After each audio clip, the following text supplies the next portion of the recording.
This is a space where we turn pain into power, isolation into connection.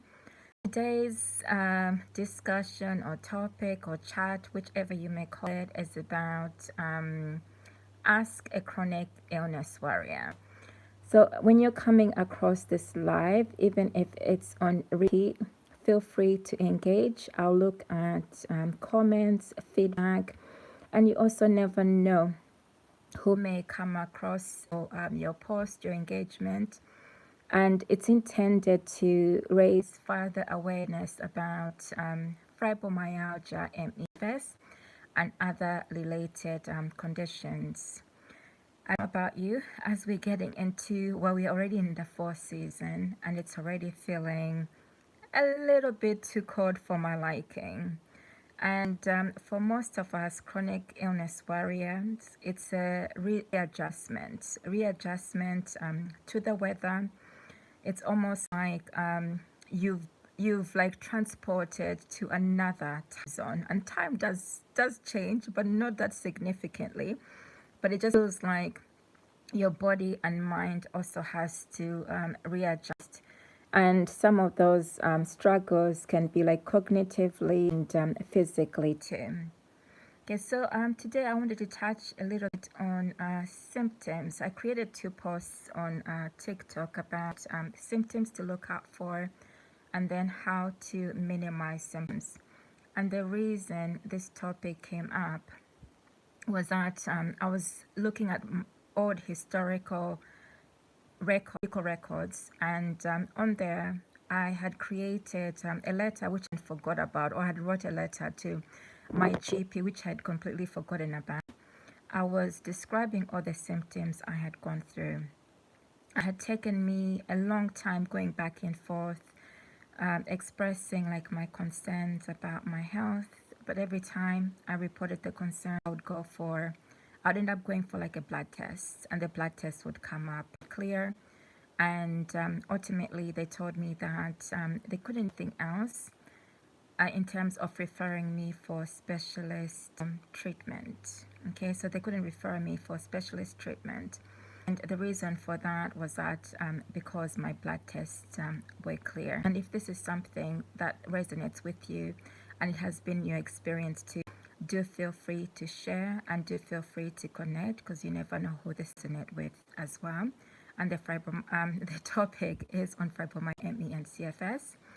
And the examples of the symptoms that I experienced were, I described it as general malaise, and I should have had my cheat sheet here. Actually, no, I can grab it right here. So I described it as general malaise. Initially I was feeling, what is this, a general sickness. It started off like as a cold, then it turned into symptoms like the flu. And I'll just recognize everybody that's joining. Hi everybody. So symptoms like flu, and it seemed as though one day I woke up well, and then the next day the symptoms never went away.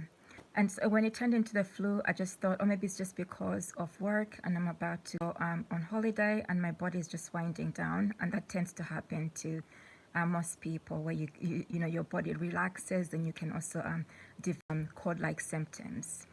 And but mine just escalate. But prior to that, I would experience symptoms such as weakness, lethargic, and going up ends would be so much like of a struggle. And also my legs would feel like I was a jogger then. I would jog frequently, but I would find that even just walking up the incline or just trying to jog up the incline was very difficult. I would start to struggle in terms of like breathing heavily, and that was unusual for me. So the reason why I'm explaining all this is that these symptoms may come up and you might be in a place where you're thinking, oh, what's going on with me? I don't really get it. So these were my warning signs. These were my indicators that something was happening. So yeah, low energy, and I also put things such as joint pain and then tingling sensation. So the tingling sensation is a musculoskeletal wired sensation, which I know now it's musculoskeletal condition related. And in terms of the joint pain, it was chronic pain, which I didn't know and then it escalated to becoming severe. Okay, so I couldn't even walk up steps. I used to walk up 4 flights of stairs when I was at work during lunch. It became very difficult. Then I also had symptoms such as headaches, which at the time I didn't know was due to cognitive fatigue. Okay, so if anything is resonating with you and this is something that you've experienced, feel free as well to just, share your experience or tap this, say, yes, this resonates with me. Cognitive misfunction. So I would experience, like, in terms of pressure in mid-sentence, talking about something in an important meeting, not to say none of the meetings were important. This isn't normal. Then I'd brush it off. I'll just think, oh, maybe because I'm tired.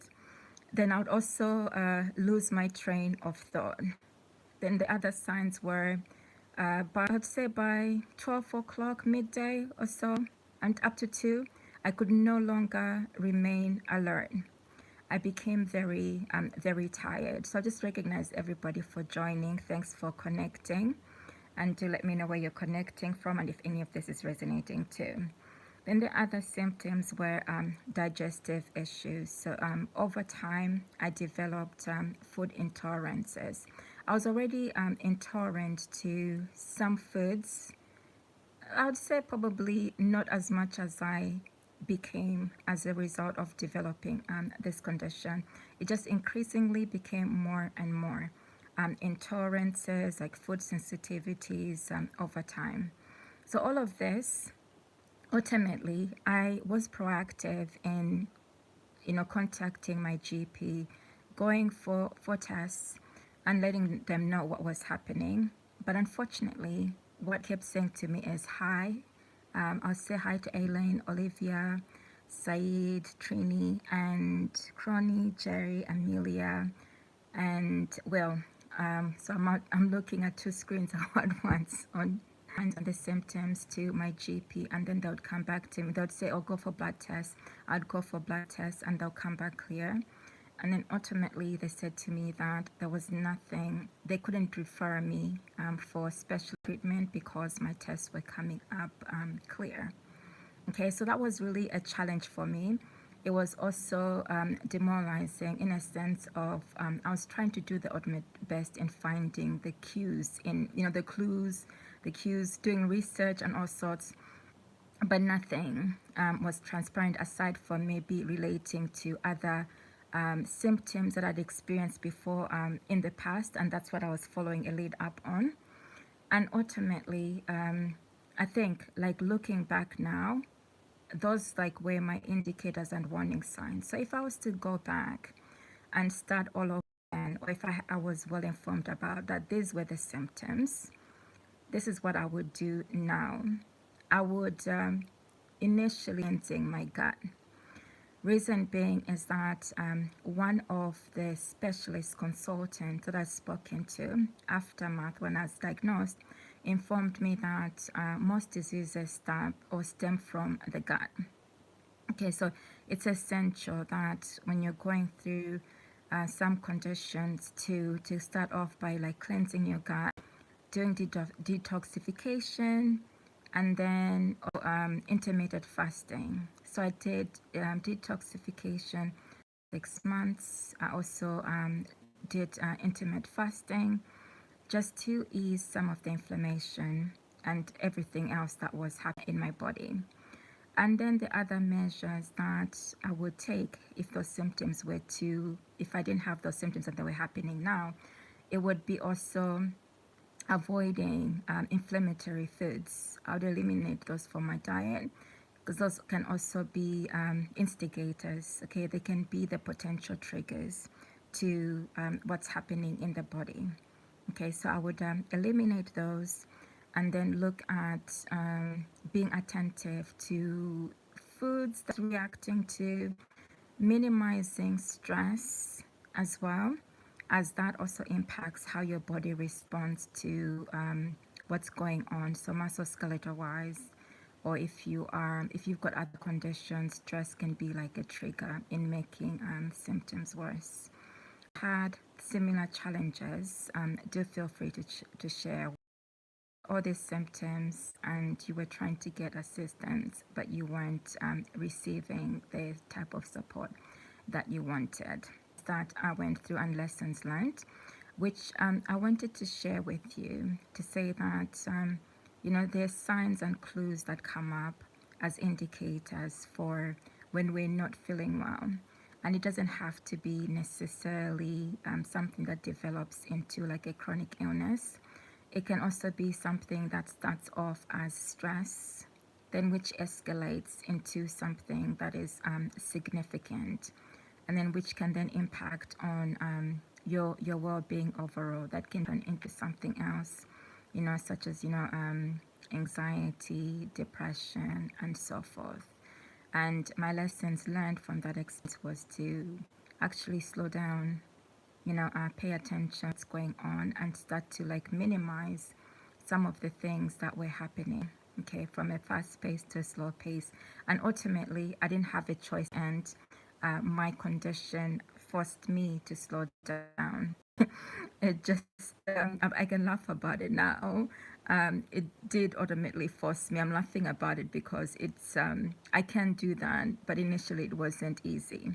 Okay, it was going through some challenges back and forth, a battle of trying to adjust mentally and physically. So I think on YouTube, for some reason, I am freezing. But in the meantime, as you're connecting, I hope you've had a great day. Do let me know how your day has been so far. I might have to actually, message deleted by me. I think I might actually have to restart YouTube. Thank you, Olivia, for the compliment. Olivia says I am gorgeous. I don't know, because I feel a little bit rough right now, so that actually feels quite nice. That actually feels quite nice. Thank you, Olivia. And hi, Erlyn, Nicole, Michelle, and Windsor on TikTok, and other people who are joining on YouTube. I'm trying my ultimate best to be consistent with coming up on doing some live sessions. It's one of like my goals or my targets to do this, that I tend to do with like myself, is that when I'm thinking about something too much, it then it starts to annoy me. Okay, it might be, let me just, I think, restart my live on YouTube. And on TikTok, if you can see like my live and it's okay, it's not freezing, let me know. YouTube, I think I'm gonna have to restart